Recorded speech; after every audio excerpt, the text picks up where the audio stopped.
Hey everyone, the Supreme Court made a decision, and it's a really important one for our senior citizens. This decision impacts many elderly individuals across the country. The court ruled on the Maintenance and Welfare of Parents and Senior Citizens Act of 2007. This ruling reinforces the importance of ensuring that our senior citizens are not neglected or mistreated. It mandates that children and relatives provide for their elderly family members. The Supreme Court made it clear that the rights of senior citizens are to be upheld and respected.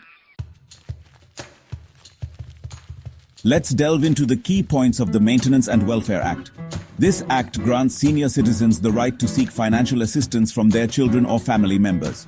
The law mandates that caring for our elders is a legal obligation. Financial support in their later years is crucial.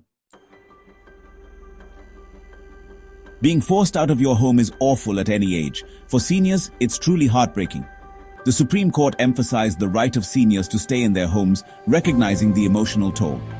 Maintenance tribunals can protect seniors' rights, ensuring justice and peace in their homes.